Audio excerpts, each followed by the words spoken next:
welcome back, everybody, to NOPP Live News Update. You know, it's a small thing where we're going to go through the news, compare some Israeli news and some Palestinian news about what's going on, especially with the ceasefire that seems to be holding. It's kind of contentious, but we're going to go through and we're going to analyze for you guys, let you know, translate some sources because not everybody speaks Hebrew, not everybody speaks Arabic. That's what we're going to do for this. And because news is terrible, I'm going to need some assistance. Right. All right, so fellas, let's start talking while we give Abu time to go find stuff. I mean, I found already something. You already found something. I'm interested to hear your opinions about. Why are you so fast? You gotta be sometimes. He's the quickest gun in the West. Ooh. Sure. Well, wait, no, quickest gun in the East. Come on, dude. In the East. Look at the directions. Sorry. In the Middle East. We are in the East. In the Middle East. Relative to where you are.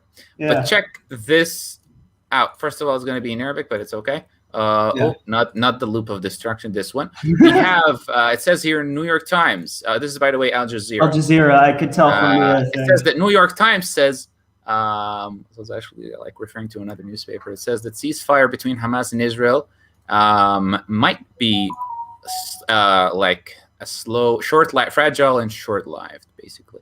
And then it says here an American newspaper, so it talks more about it. So a short-lived and fragile. What do you think? It says here also, likewise, Hamas spokesman Tahir said that the Palestinian resistance will abide by his agreement as long as the occupation abides by it.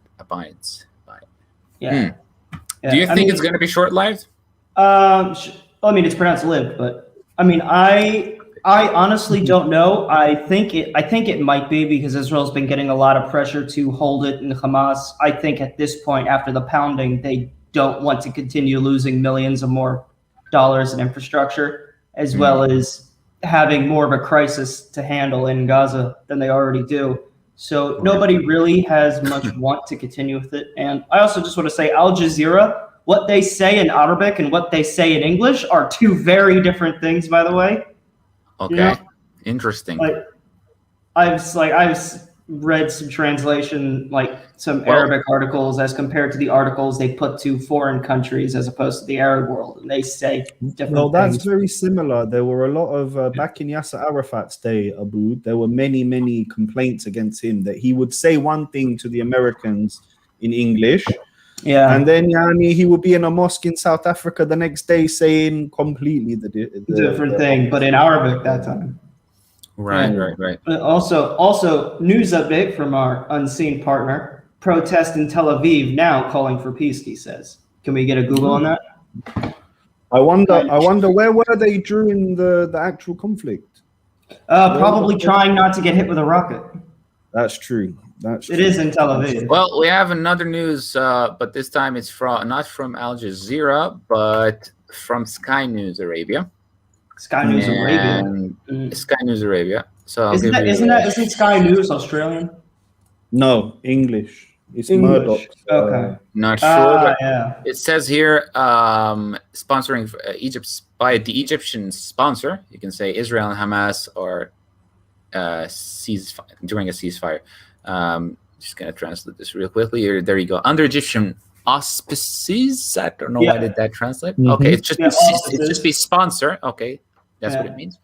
Israel and Hamas are agreed to ceasefire, and then it says a spokesman for Israeli Prime Minister Benjamin Netanyahu said that Israel agreed to the Egyptian proposal for a ceasefire from both sides without any conditions. What do you think, guys? Did Egypt had a hand in this, or just? Egypt always has a hand in this. And also, I have to say, if we have any Egyptian viewers, you guys are probably the country I respect the most in this region of the world. I have so much respect for Egypt, as well as the role they play in making sure us Israelis and Palestinians don't kill each other. Because they've always had a role in the ceasefires. They've been the main mediator, even more than the Americans. That's right. But I would suggest, Jared, that, maybe actually Israel and Hamas need to be negotiating these things one-on-one. I would make that argument. Because at the end of the day, Hamas are in control over there. Israel is in control over here. And at the end of the day, we're in a 100-year conflict, so we need to come to some type of resolution, solution, roadmap to peace, something that will give the citizens of both places a real hope, and kind of, because I remember, during the kind of Oslo time, and there was a feeling of peace, and it was about to come, and everyone was so disappointed by that whole process. Yeah, the whole Oslo process. Yeah, and that blew up in our face, right? With a really bad intifada and years of trouble and balagan. So I really do think that actually I'm a bit pessimistic with regards to this ceasefire, Abood. Unfortunately, the south of Israel has been peppered with rockets for the last 20 years, since 2002, roughly 2003. And, unfortunately, our government's response, and in the things that they're doing to prevent, it's not enough, right? So in 2008, just so people are very clear, Hamas didn't have rockets that could hit Tel Aviv or could hit anywhere near central Israel. They would have Qassam rockets that were very, very inaccurate, that would explode sometimes, going off their launchers. Yeah, they would. They're basically there just to bomb the farm fields down south. Yeah, and here we are 13 years later, and we're, Hamas are dictating to us when they want to fire and when they want to stop. And I really think that that's a situation that Israel cannot let continue. Basically, it's Well, what this also this newspaper says about it. Let me show you real quick here. Is that it says it's like the ceasefire is like well, let's translate real quickly here. Yeah. He added, which is a reporter. The report says the history of the Palestinian-Israeli hostilities is replete. I think it says he's with agreements that failed to resolve core conflicts. Okay, and this is what I meant to say. He added that the ceasefire between Israel and Hamas usually goes through phases, beginning with an agreement. Each side will stop attacking the other, a dynamic that Israel calls calm versus calm. I didn't hear that. Did Israel call that like calm versus? Is that what we're doing here? That's what it's kind of a thing. It's basically just like how the two sides just sort of stare each other down at the border, just waiting. This is Al Jazeera, by the way. Yeah. Okay. So this one's Al Jazeera. Yeah. And goes on to get hard to get. I'm not sure how did they translate that. It says the report went on to show that rebuilding has occurred after each cycle of violence, usually with the help of the United Nations. Did the United Nations help in this? I didn't hear about that. Oh, I mean, the United Nations always involved. Always. Okay. The European, they got a lot of hate, if you know what I mean, for some. When things come. The UN. When the UN, when it gets to peace things, they get a lot of hate from what I see. They should have. They should. They're very, very corrupt at the moment. Like if you see things that are being said. I mean, it's the people the UN puts in charge of these humanitarian organizations. Let's just say they could be better. Like, I see what you mean. But read this here. It also says, and the report says that reconstruction without lasting peace is always risky, and I think it's. I agree with that. I agree on that for sure. Yeah, it's hard to say. Like it's hard to build anything when it's going down. I also want to mention a few things. I don't think anything really. If Israel meant business, for me, Abood, what should have been done is a negotiation without the Egyptians. Sure, the Egyptians can play a side role; they can be on the side, but we need to negotiate directly with Gaza. We should negotiate that directly. Get our soldiers back. That assumes they want to negotiate with us directly. Okay, so unfortunately, with all the sadness that I say this in my heart, then maybe there shouldn't have been a ceasefire, because we actually have citizens stuck there in Gaza. We need to get them back, Abood. We have bodies left over there that need to be buried. We need to get them back. So for me, for my government, what I'm looking for is, one, to do what I just said, get the bodies back and get the citizens that are still alive back to Israel and safe home with their families. Number two, to ensure security here, for all of Israel. That doesn't just mean central Israel, Tel Aviv, Rishon. It doesn't mean this area. I would like, personally, if one rocket was launched towards Ashkelon, where I have family and friends, or to Sderot, or to Nachaloz, or to any of these areas, that they take out the specific Hamas members that fired that rocket. And I think that way, maybe Hamas would think again before firing another rocket. Yeah, I can see what you mean, Amir, but it's really challenging too. So. Yeah, I was about to say, you don't think the army has thought about hitting like those kind of targets? The issue is where Hamas does these things from. You know, they do these things specifically next to hospitals and playgrounds and schools and residential areas. You're 100% right. Yeah.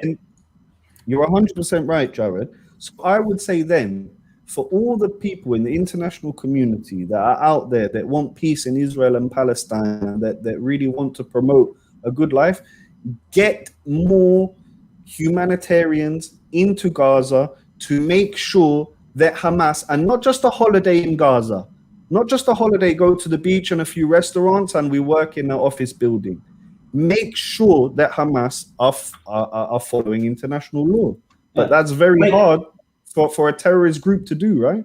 Yeah, I mean, here's an idea. Tell me what you guys think of this, because this literally just flew out of my head, so I don't know how stupid this is.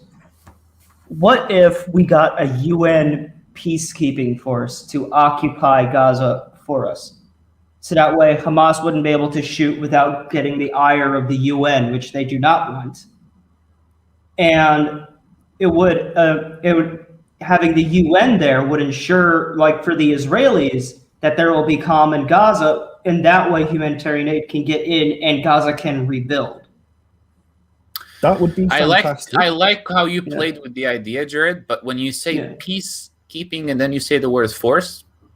Yeah, well, I know, but like that might just be how it's used in English. But I mean, the UN peacekeepers around, like, have proved around the world, like, they may not always be very effective, but they are definitely a plus in a situation like this. I'm just saying, should we start playing with the idea of having a multinational UN like force in Gaza to enforce calm, so that way the citizens can have some measure of a normal life?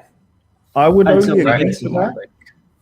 Sorry, Abu. No, go ahead. No, the only thing I just wanted to say is, like, you cannot guarantee that you will not make another war there with Hamas and those other people who you sent there to fix them. Come in. You know what I mean?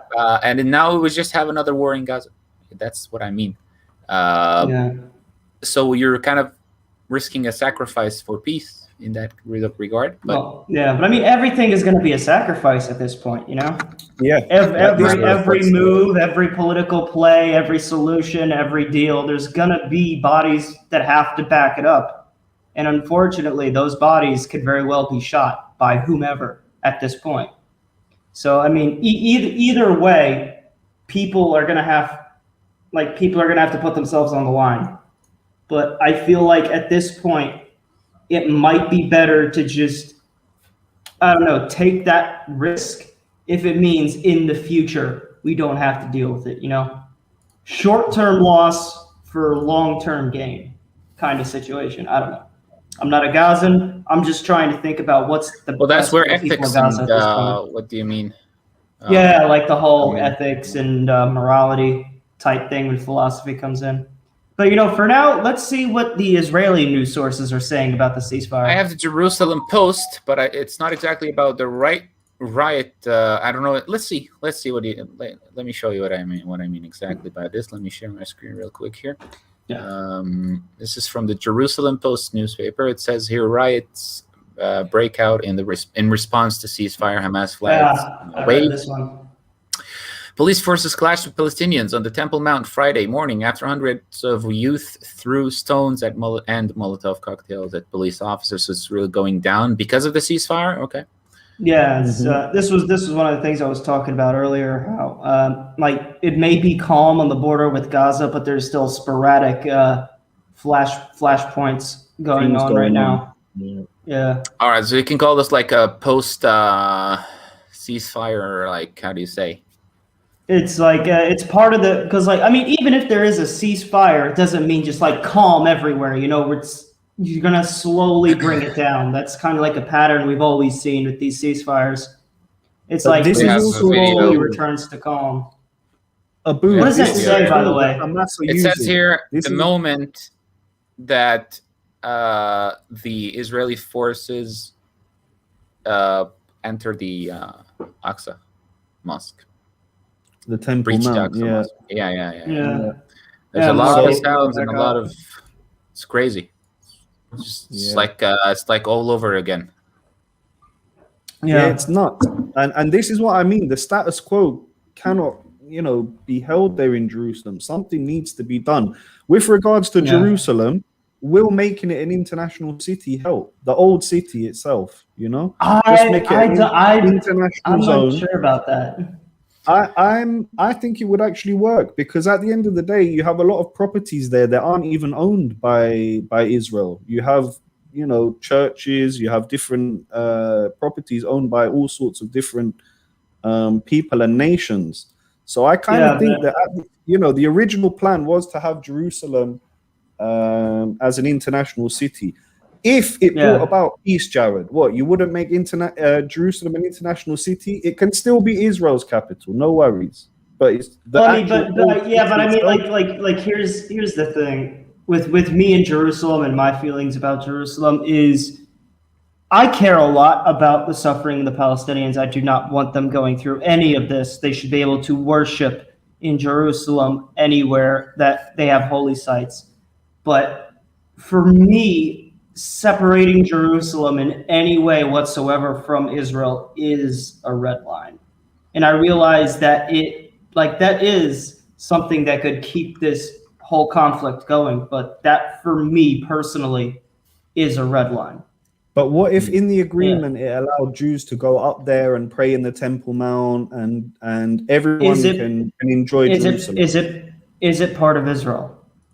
Yes. It's part of Israel, but it's also known as an international zone. If it's like an administrative level under Israeli sovereignty that opens up the city to more people, I would be okay with that. The point is, I want Jerusalem under Israeli sovereignty. Now, the borders of what is Jerusalem, those can change because there are some areas of East Jerusalem that really have nothing to do with the city itself.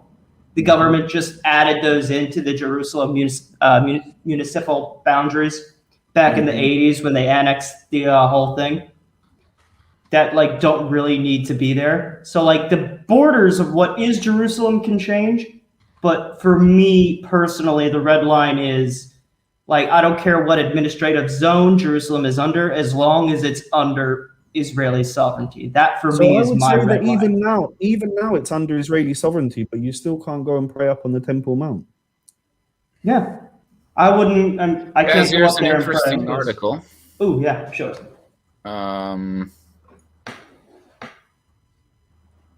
Okay, where they're sharing my screen here is okay. I don't think it's glitched or something. I'm trying to share my screen. It sounds like you're clicking like a madman. Okay. There we go. Let's see. Will ceasefire? Right. No, not this one. It's Hamas. Yeah. All right, it's this one. It's from the Times of Israel. It says here, Hamas' forever war against Israel has a glitch, and it isn't Iron Dome. Did you read this? Oh, this is an op-ed, yeah. No, I haven't seen actually it. Today.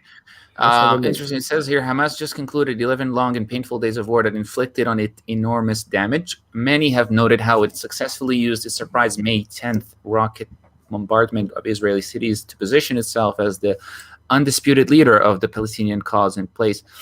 Decrepit. What does that mean? Decrepit is say if you see an old 130-year-old man who's just sitting there okay, so that's decrepit. Okay. Yeah, old, stale, weakened, sickly, near death. That's decrepit. So apparently, I'm trying to understand what does the title trying to say is. So it says here, Israel showed it had deeply penetrated the Hamas ranks, targeting a long list of mid-level commanders and then publicizing the list. The names were unknown to Israelis, and drew some skeptical eyebrows eyebrow raising from military analysts. Feeling Hamas missed the message. Hamas ranks are perforated with Israeli intelligence as assets. No one is safe. So I think that's what they're trying to say, that like they have a lot of intelligence. And what they're trying to say is we got Hamas. That's what they're saying. For our audience, just so they know, Times of Israel is a right-wing newspaper, by the way, and this is an op-ed, an opinion edition on a right-wing newspaper. So that's where these particular views are coming from. So this is them saying we got Hamas bad. They're isn't scared. Much different. That's what this is saying. Wait a second, Jared. This isn't much different from Hamas holding victory rallies. You know, I don't see I don't see any victory in this round of fighting that happened, or any. Dude, most people don't. Most people don't. Most people look at the aftermath of this ceasefire and say, what was accomplished? What was all that for? Yeah, like on Monday. That's what I'm saying. Like, Hamas deputy chief Musa gave an interview to Russia Today in which he clarified what Hamas believed the war was about. It says here, the current war is not the final war with Israel. There will be more. I mean, we're expecting that, but of course, I mean, he's a Hamas political official. Their whole brand is "Let's go fight the Jews." So, of course, they're going to say that. Yeah. And it says Israel will come to an end just like it began, and our Palestinian people will return to their homes because injustice cannot last, and people must get what is rightly theirs. So it's this is coming from Hamas deputy political chief. Yeah. To be honest, I think hold on. A friend of ours just sent us something in the private chat of a Gaza-based journalist, and sent us their Twitter handle. If you want to just look at that real quick, Abood, bring that up. Sure. I can share it right here. So yeah, just going back to the point, Abood, I actually think that Hamas. It sounds weird here. I'm going to praise the enemy, but they actually seized the opportunity. Yeah. They seized the opportunity. They saw the trouble happening on TikTok. They saw the trouble in Jerusalem. They saw all these things happening. And then when the Israeli police went into the Temple Mount complex and into Al-Aqsa to get the rioters and all this, that was they were like, okay, this is our opportunity. Okay, now we fire. And it's really sad for me to say that, actually, Abood. I feel really upset saying that, but that is the situation. And unfortunately, anyone here that wants to stick their head in the ground and be deluded and think that, this has nothing to do with us and they started this and that.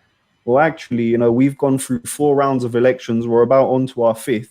So it's definitely, we have something we play a part in this whole situation when we have a lack of leadership, lack of authority, lack of police, lack of law enforcement. And I think that those are the things that we kind of need to be focusing on. And I don't personally, Abood, I don't think we should have left this, let this go on without, again, I'll say it again, but without getting the bodies back of our soldiers and the citizens that are still hopefully alive there. Well, the ones who are still held hostage. It just shows absolute weakness. And the fact that this is, the Israeli news and stuff, they don't talk too much about these guys that are stuck over there.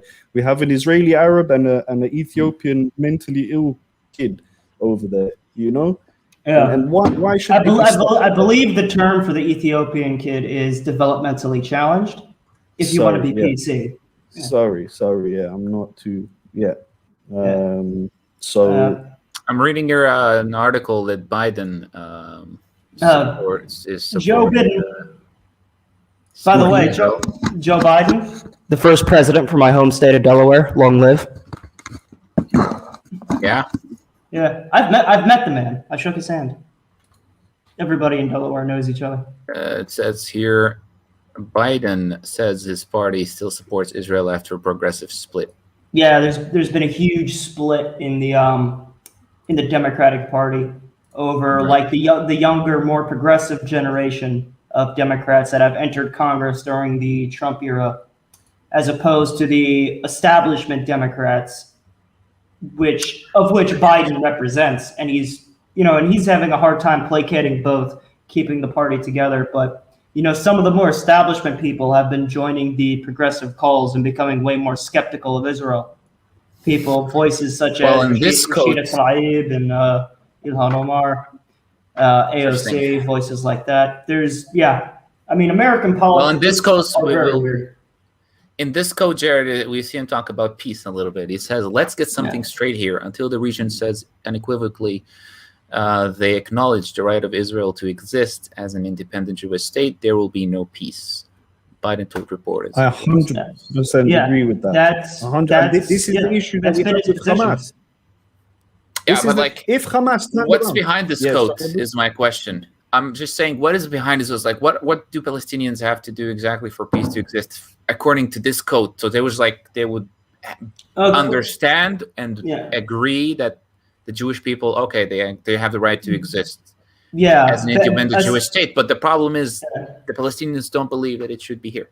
I mean, which is why a lot of people look at the old way of American politics dealing with the conflict as being sort of stale and like in need of refreshing, because at the end of the day, American attitudes are changing. The younger generation is way more sympathetic to Palestinians and way angrier at Israel than anything. And the younger progressive Democrats, who again just got elected, are a reflection of that. And it's shifting a change in the Democratic Party about their policy towards Israel. And Biden being the old guard, he is an establishment Democrat. So anyone who says Biden is a scary Marxist, no. The man at the very most is center left. He is establishment Democrat. He always has been. And the establishment's way of dealing with Israel has basically been like hands off. We're not going to really deal with it. Nothing but platitudes. Meanwhile, the progressive left wing of the Democratic Party wants more hands-on, force Israel to do what we want. Which also, I want to bring this up real quick before we move on to something else. A lot of Americans have the idea that Israel is a vassal state, a client state that should just do whatever America says. To that, fuck off. We're not your client. We're not your vassal. We're an independent country. We make our own decisions. Yes, you're our friend. You help us. You give us aid, although that aid is specifically designed to make you richer, to make America richer, has nothing to do with helping Israel. But, guys, the relationship is handy. I see your point, Jared. Yeah. But we're almost at the end of our short episode here, and I want to leave you guys with this comment we have on one of our episodes, Rudy Ruffman episode, by the way. And let me see if I can get it up here. So, if you don't know, we have a really nice episode with Rudy Ruffman. Go check it out on our channel. Search for Rudy Ruffman. And I'm just gonna add here real quick this banner. Let's see. Okay, you know what? I'm gonna share my screen. It's just gonna be easy. Yeah, dude, share it. Do it. Do it, but you won't. Please. Okay. Sharing now. Sorry, not this one. Yeah. Okay, so that's the thing. Do you see it? Which one, Ravi Singh? Oh, what'd you do? There you have Ravi Singh. Labeling Jews who call out Israeli ill treatment of Palestinians as self-hating Jews is absurd. Calling it a kind of anti-Semitism is even more absurd. What? Information? I know you use information. I just like making fun of people. And what information are you going to spread that the treatment of Palestinians, is justified? Anti-Semitism is not the same as being anti what Israel is. No, it's not. The issue is that a lot of the times anti-Semites will use anti-Israel criticisms as a cover for their blatant anti-Semitism. Ravi, and that's where what you see a lot of Jews complain about. Now, people have different radars for anti-Semitism. People who have experienced anti-Semitism more harshly are going to be way more, vigilant against what they perceive as anti-Semitism than people who have had a much more calm existence.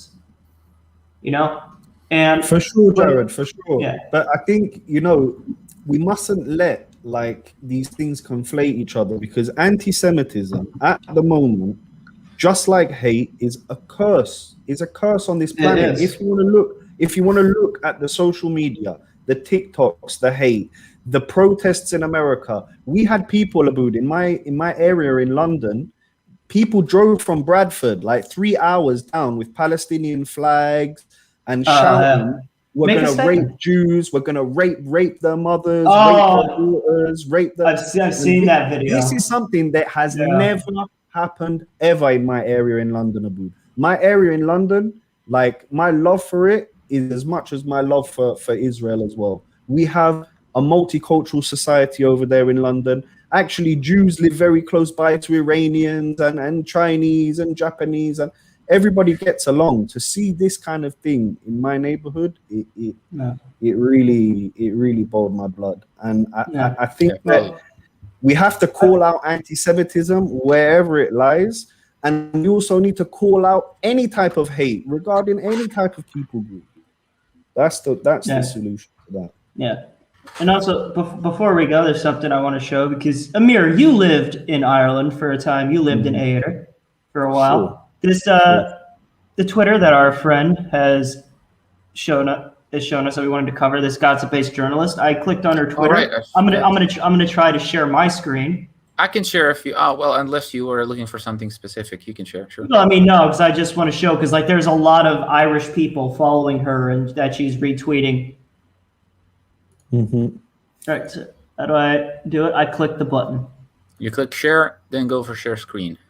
Yeah. Then press the screen you share. want to share. All right, there we go. Yeah. All right, so you guys see this on the sunlight? Yeah.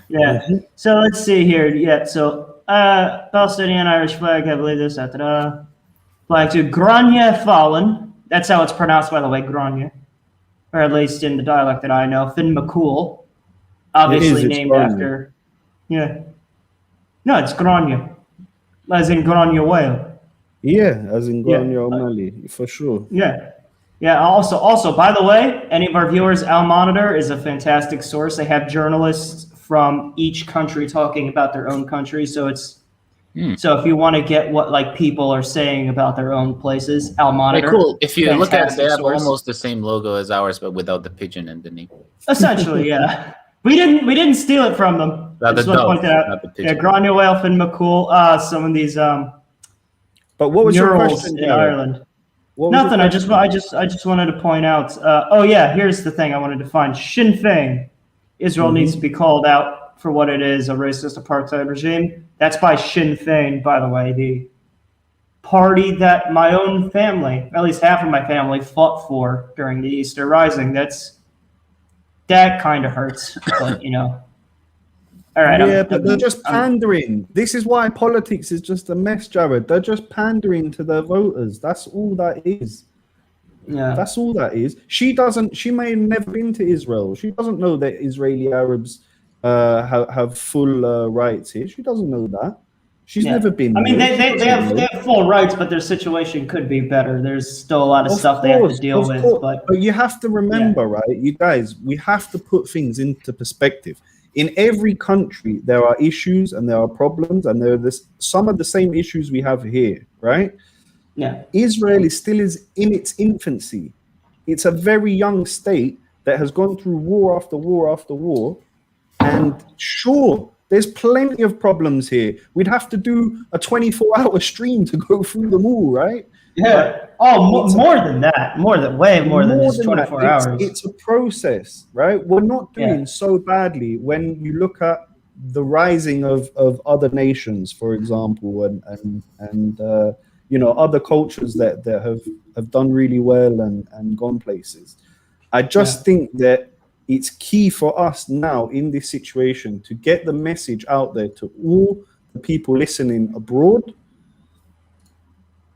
Don't fan the flames of hate. Don't put wood on the fire. Don't pour gasoline. If you support Israel, support Palestinians as well. If you support Palestinians, you support freedom for Palestine, support Israelis as well. Yeah. That's a good thing to leave it on. Now, we are out of time because this is supposed to be a short segment. I just pulled it out because I wanted to show that I do know how to pronounce Irish, even though I can't speak it very well. Okay. Yeah. So this is going to be a recurring segment. We're planning on updating people every now and then. And if you're a viewer and you want us to look at a specific news source and see what they're about, translate what they're saying, let us know in the comments below at the next update. Guys? Yeah. Guess what? Abu didn't say it, so I'm going to say it. Bye, Abu Stachini. Bye.